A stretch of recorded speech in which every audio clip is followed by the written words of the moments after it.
Il est 20 h, bienvenue, merci de suivre le journal de RTI 1 ce soir. Le projet de budget 2020 a été adopté ce mercredi en Conseil des ministres. Il s'équilibre en recettes et en dépenses à 8 061 milliards de francs CFA. Il entre en vigueur à partir du 1er janvier 2020. Un budget en progression de 9,9% par rapport à celui de 2019 qui s'élève à 7 304,3 milliards. Le projet de loi relatif au système national de la métrologie et le projet de loi portant ratification de l'ordonnance sur la concurrence ont été adoptés par les députés de la Commission économique et financière de l'Assemblée nationale. Deux projets de loi pour contribuer à la lutte contre la vie chère en Côte d'Ivoire. Passation de charge à la tête de la Commission électorale indépendante CEI. Après 9 ans au poste de président, Youssouf Bakayoko passe le témoin à Kuibiert Koulibaly Ibrahim, élu ce lundi 30 septembre après la réforme et la nomination des 15 nouveaux membres de l'institution.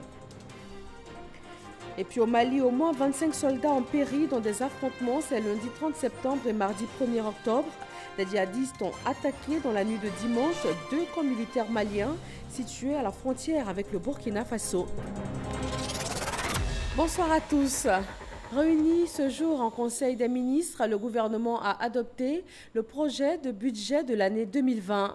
Il s'équilibre en recettes et en dépenses à 8 061 milliards de francs CFA. Ce budget va entrer en vigueur à partir du 1er janvier 2020. Chiram Kofi Abola. Le prix Borchamp du cacao fixé pour la campagne 2019-2020 à 825 francs CFA le kilogramme, c'est l'une des informations émanant du Conseil des ministres tenu ce mercredi au palais présidentiel sous la présidence, comme d'habitude, du chef de l'État, le président Alassane Ouattara. Un prix en augmentation quand on le compare à celui de la campagne précédente, il se dégage une hausse nette de 75 francs CFA. Le Conseil a été informé de la fixation du prix Borchamp du cacao pour la campagne 2019-2020, fixé à 825 francs CFA le kilogramme. Ce prix vient en nette amélioration par rapport au prix de l'année dernière qui était fixé à 750 francs CFA le kilogramme, soit une amélioration de 10%. Cet effort consenti par le gouvernement à l'attention de nos parents, les paysans, se fait dans un contexte où les cours mondiaux sont marqués par une tendance fortement baissière. Au cours de cette réunion, on a également parlé d'état civil. Au titre des projets de décret, il en ressort que des bureaux d'état civil vont être créés. Le Conseil a adopté un décret fixant les modalités d'application de la loi du 19 novembre 2018 relative à l'état civil. Ce décret organise en application de la loi sur l'état civil les modalités de création des bureaux d'état civil ainsi que des points de collecte communautaires. Il définit les procédures de nomination ainsi que les missions des agents de l'état civil et des agents de collecte communautaire. Il précise en outre les compétences des chefs de mission diplomatique, des chefs de poste consulaire et des chefs de contingent de militaires et marins en mission à l'étranger, ainsi que des personnes habilitées à les suppléer en matière de recueil et d'enregistrement des faits d'état civil. Ce décret affine par ailleurs la nomenclature des registres d'état civil et confie l'exclusivité de la confection à l'imprimerie nationale en vue d'assurer leur uniformité sur l'ensemble du territoire national, ainsi que dans les circonscriptions d'état civil consulaire. Le Conseil des ministres ce jour a été aussi l'occasion de dévoiler le budget de l'année 2020, un budget qui, en charge et ressources, s'équilibre à 8 061 milliards de francs CFA.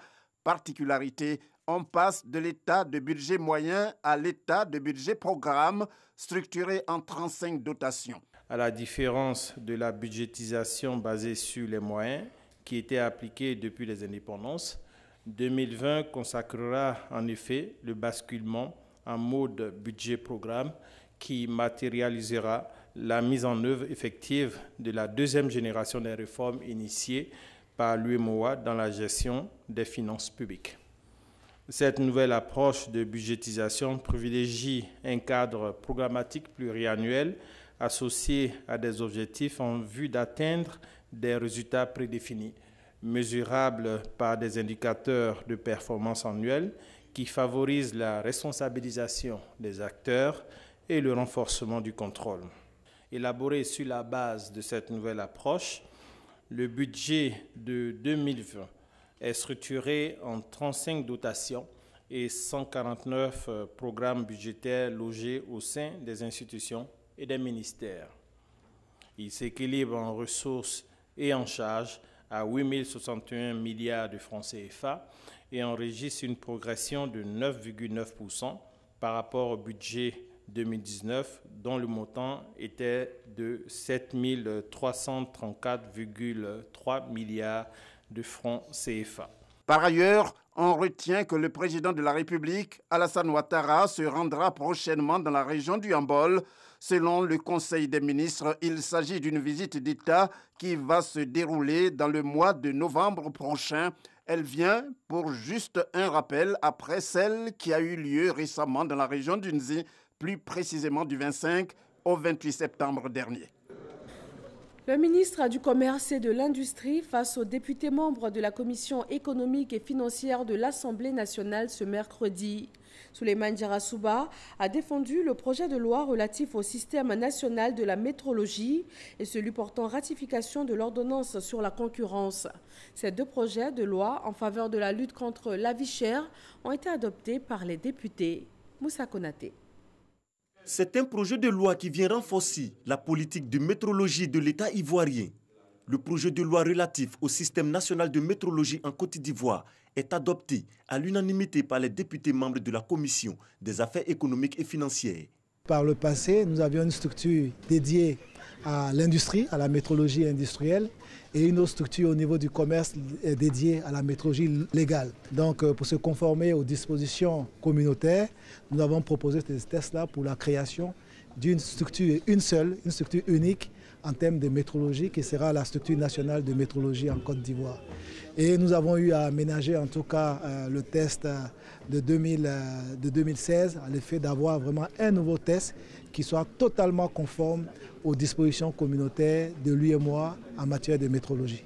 Les députés ont aussi adopté le projet de loi portant ratification de l'ordonnance relative à la concurrence. Ce que nous constatons, même si les efforts sont faits en amont, le prix final au consommateur souvent n'est pas impacté comme nous le souhaitons. Donc la prise en tout cas de ce type d'instrument, cette ordonnance qui sera ratifiée, nous permettra en tant qu'État d'avoir désormais les instruments qu'il faut pour agir sur le marché, mais tout en respectant les règles, tout en recueillant préalablement l'avis de la Commission de la concurrence. Selon le ministre du Commerce et de l'Industrie, ces projets de loi participent à la lutte contre la vie chère et s'inscrivent dans le cadre de la mise en œuvre du programme social du gouvernement. Deuxième chambre du Parlement ivoirien, le Sénat a aussi voté deux lois. Les 1er et 2 octobre, la première pour l'institution du service civique a été présentée par le secrétaire d'État chargé du service civique. La deuxième, défendue par le ministre de la Fondation publique, vise la célérité dans la procédure des sanctions disciplinaires à l'encontre des fonctionnaires inscrits au régime paramilitaire. Ces deux projets de loi ont donc été adoptés. Direction la Commission électorale indépendante CEI. Depuis ce lundi, l'institution a un nouveau président. Cuibière Ibrahim Koulibaly vient de recevoir des mains de son prédécesseur les charges liées à ses nouvelles fonctions. Youssouf Bakayoko aura passé 9 ans à la tête de la CEI avant de céder le fauteuil suite à la réforme de l'institution et au vote lundi du nouveau président. Aboulaye Koné. Entre le président sortant et le président élu, la poignée de main est chaleureuse. Après un entretien tête-à-tête, les deux hommes procèdent à la passation de charges, le couronnement de la fin du mandat de Youssouf Bakayoko. La CEI constitue l'un des principaux maillons de la dialectique démocratique à l'œuvre dans notre pays. Et je reste persuadé, Monsieur le Président, que vous allez poursuivre et amplifier le mouvement. Il importe donc, Monsieur le Président, que la CEI amplifie, de concert avec les autorités étatiques compétentes et les organisations de la société civile, ces actions de sensibilisation de notre classe politique et de nos populations à la conscience citoyenne, à la promotion des lois électorales, c'est-à-dire au respect strict des règles du jeu démocratique. À la suite de son prédécesseur, Cuilbière Ibrahim Koulibaly a remercié la commission centrale sortante. Le nouveau président a salué le travail abattu durant ces 9 années. Je voudrais, au nom de tous les commissaires ici présents, dire que vous êtes un homme de devoir. Et je me rappelle bien, il avait été question de désigner un superviseur pour Yopougon. Et je me rappelle, vous m'avez dit, Cuilbière, je souhaiterais que vous partiez à Yopougon. Et je suis parti et vous m'avez rassuré, rien ne va se passer, tout va bien se passer et tout s'est bien passé. C'est également en exécution de ce que vous avez dit ce jour-là que nous allons mener notre mission. On fera de sorte à mériter la confiance de la nation. Merci pour tout ce que vous avez fait pour la Côte d'Ivoire, merci pour tout ce que vous avez fait pour la Commission électorale indépendante. Célébré par les agents de la Caisse de solidarité de l'institution, Youssouf Bakayoko s'en va avec les honneurs. Cuilbière Ibrahim Koulibaly s'installe, prêt à affronter de nouveaux défis. On s'intéresse au programme social du gouvernement. L'insertion socio-professionnelle des jeunes y occupe une place importante. Ils sont plus de 25 000 à frapper aux portes du secteur du tourisme. Leur formation et insertion professionnelle a fait l'objet d'une rencontre des ministres Siandou Fofana du tourisme et des loisirs et Mamadou Touré de la promotion de la jeunesse et de l'emploi des jeunes. Le reportage de Jean-Marc Djadji. Le secteur touristique contribue au produit intérieur brut PIB de la Côte d'Ivoire à hauteur de 8% selon le ministère chargé du tourisme. Le ministère de la promotion de la jeunesse et de l'emploi des jeunes veut saisir cette opportunité pour leur insertion professionnelle. Le ministre du tourisme et des loisirs, Siandou Fofana, reçoit son homologue Mamadou Touré pour une séance de travail. Objectif : examiner ensemble un chronogramme d'employabilité et de mise en formation de 25 000 jeunes aux 27 métiers du tourisme. J'ai rencontré mon collègue du tourisme avec donc des partenaires techniques du ministère du tourisme pour explorer les possibilités de formation et d'insertion de jeunes dans le domaine. Nous savons que la stratégie nationale au niveau de la Côte d'Ivoire autour d'un projet que le ministre a bâti qui est Sublime Côte d'Ivoire doit permettre dans les prochaines années d'offrir beaucoup d'opportunités et souvent que les jeunes ne connaissent pas. Nous allons discuter avec les fêtiers constitués de notre secteur, aidés en cela par notre collègue, pour que toutes ces formations soient doublées d'apprentissage et d'immersion en entreprise. Des structures de formation, partenaires du ministère du Tourisme, se sont engagées à développer les compétences des jeunes dans les métiers d'hospitalité à travers le digital. L'insertion professionnelle des jeunes dans le tourisme s'inscrit dans le cadre du projet Sublime Côte d'Ivoire à échéance 2025 et plus globalement dans le programme social du gouvernement. L'insertion professionnelle de la jeunesse fait partie des réponses du gouvernement face à l'épineuse question de la migration irrégulière. Une rencontre s'est tenue à Grand-Bassam avec des experts du gouvernement et de l'Organisation internationale pour la migration. Il s'agit de renforcer les efforts de coordination des autorités locales face à la migration irrégulière. Aboulaye Koné. Pays d'accueil, de transit et de départ, la Côte d'Ivoire est aujourd'hui un lieu privilégié pour les différents réseaux de migration irrégulière. Sur le phénomène, l'Union européenne interpelle la jeunesse africaine. La Côte d'Ivoire, et je l'ai dit aujourd'hui et je le redis ici, c'est une terre d'opportunités. C'est un pays avec un potentiel d'investissement absolument extraordinaire, avec une jeunesse qui représente 70%. Et cette jeunesse, le gouvernement est en train de la mobiliser et nous, on soutient cet effort avec des formations professionnelles, avec des financements, avec des opportunités. En Côte d'Ivoire, entre 2017 et 2018, 250 000 migrants potentiels et leurs communautés ont été sensibilisés sur les risques et alternatives à la migration irrégulière.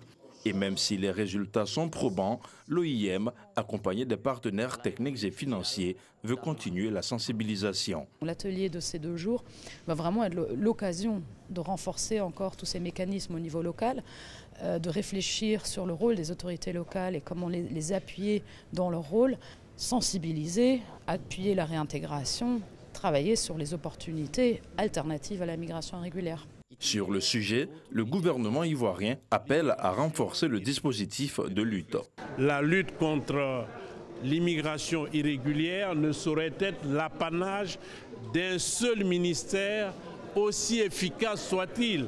C'est une affaire qui concerne tout le gouvernement, c'est un sujet transversal et une affaire qui implique tous les Ivoiriens, mais aussi tous nos partenaires extérieurs qui nous accompagnent. Cet atelier devrait permettre de finaliser les projets de texte liés aux comités régionaux de lutte contre la migration irrégulière et leurs modalités de mise en œuvre.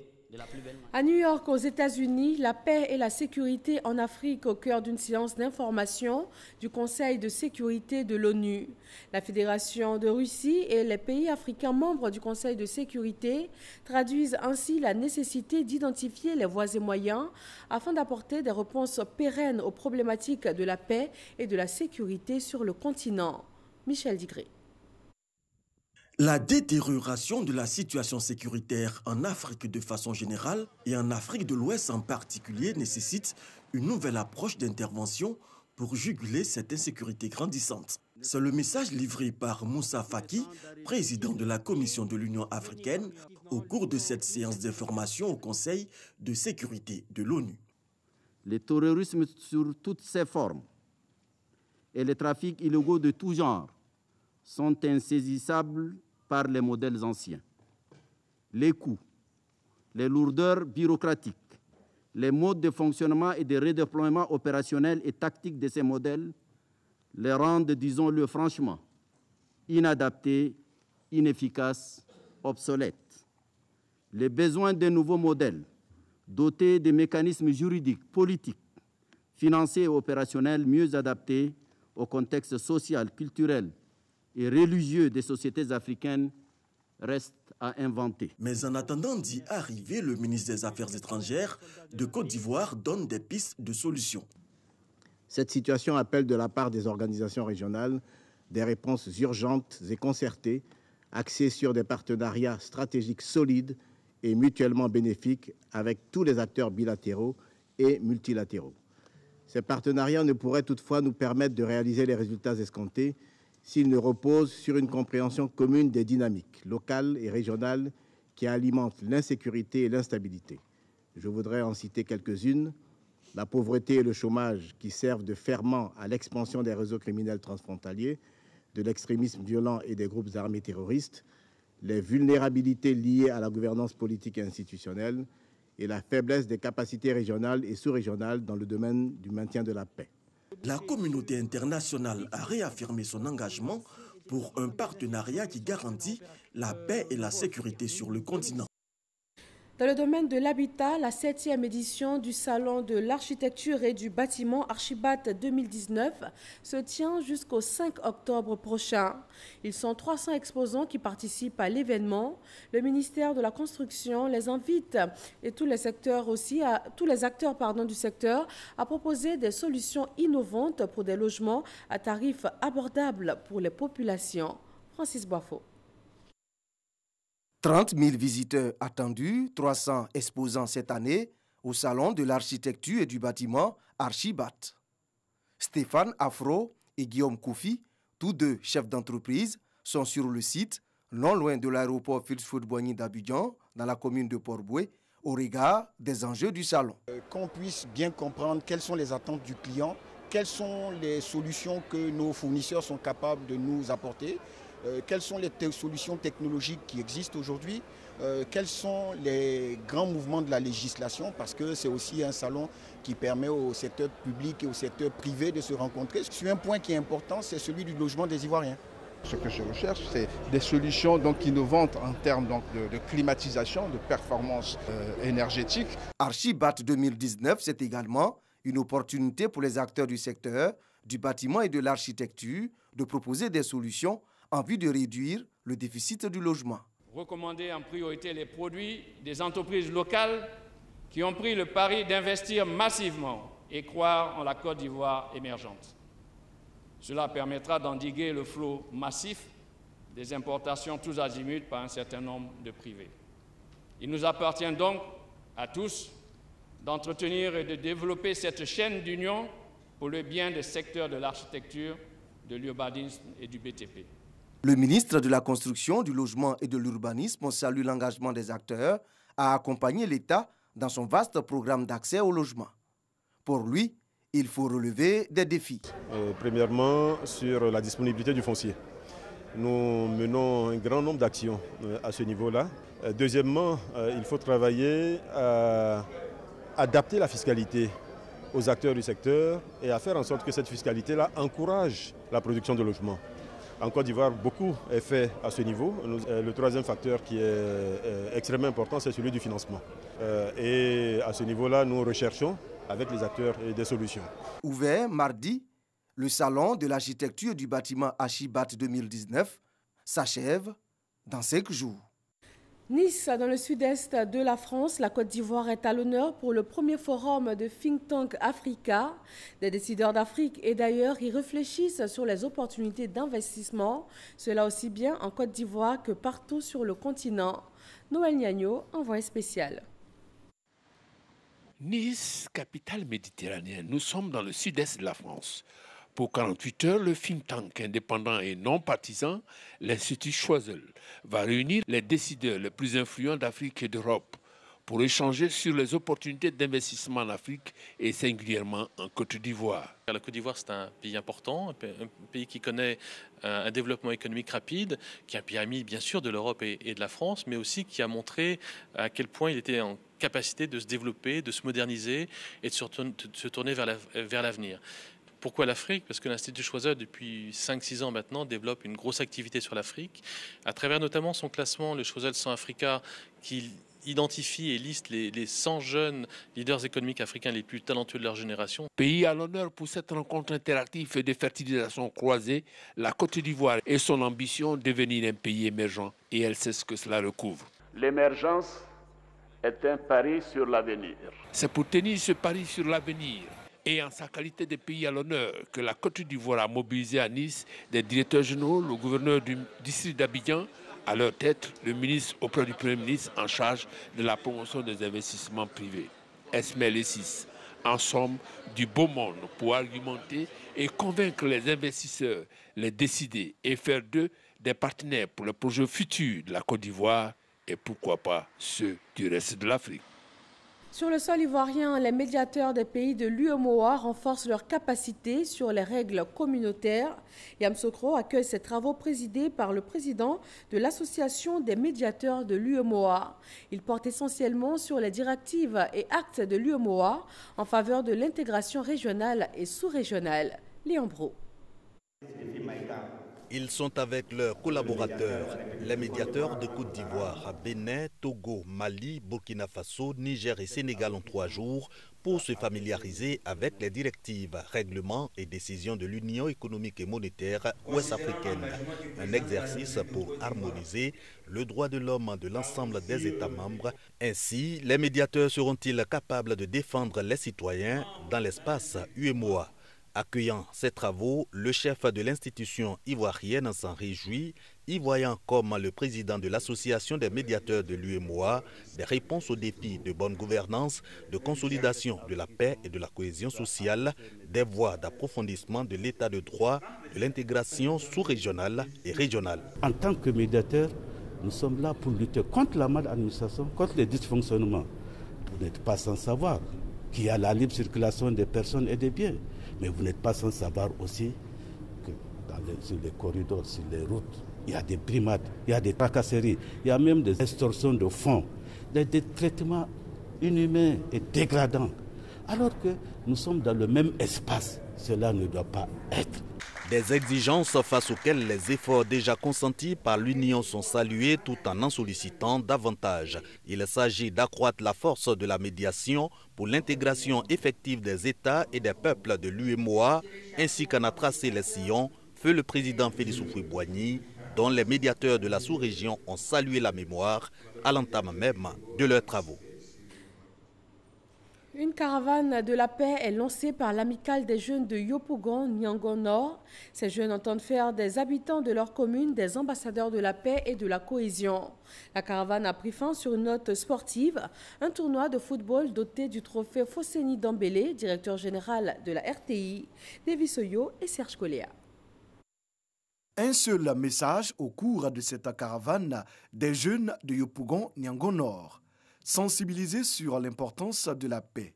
La paix est une denrée assez importante qu'il faut consommer sans modération. Aujourd'hui, sans la paix, on ne peut rien faire. On parle d'émergence, on parle d'intelligentsia, on parle d'élite. Mais sans la paix, on n'aura pas d'élite, on n'aura pas d'intelligentsia, on n'aura rien. C'est pourquoi il faut inculquer cette valeur-là au sein des familles. Échange avec Dame Soule Marceline avant de poursuivre la stratégie du porte-à-porte. Sans la paix, nous ne pouvons pas évoluer. Sans la paix, on ne peut pas poser d'actes positifs. Il nous faut forcément cette paix-là pour que nous puissions avancer. Et aujourd'hui, l'initiative qu'ils ont prise pour parler de la paix à tout le monde, à leurs jeunes frères qui arrivent, je crois que c'est une bonne initiative. Cette action dénommée Caravane de la paix vise à faire des habitants de Yopougon des ambassadeurs de la paix. Maman, bonsoir encore une fois. Voilà, comme tu le sais bien, nous sommes nés aussi au quartier, nous avons grandi devant vous ici. Aujourd'hui, on parle de paix. Nous avons initié une caravane de la paix. Pour promouvoir les notions de vivre ensemble et de fraternité auprès des plus jeunes, un tournoi de football a été initié.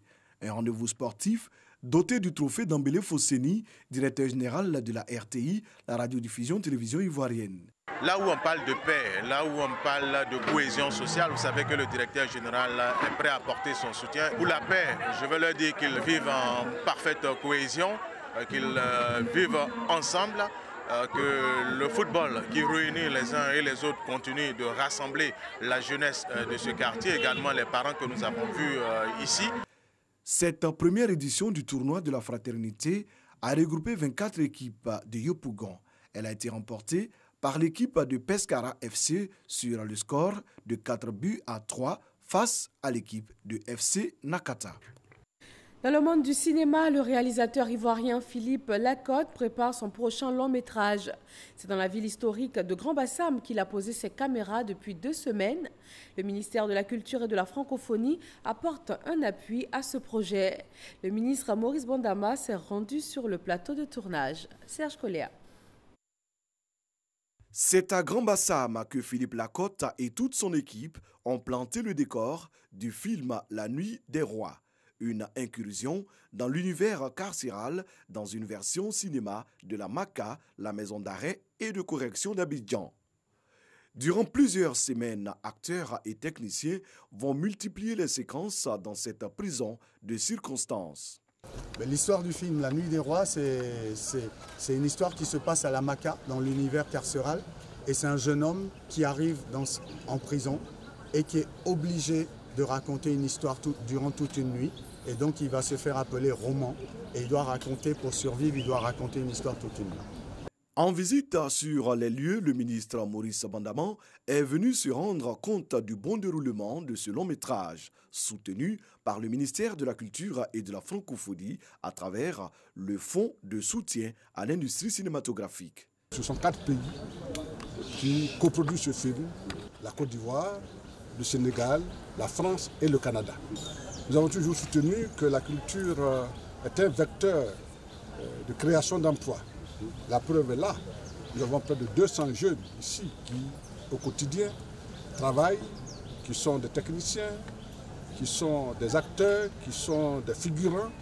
Le décor naturel de la ville historique de Grand-Bassam, les villes d'Abidjan et de Mans vont abriter d'autres séquences de ce film.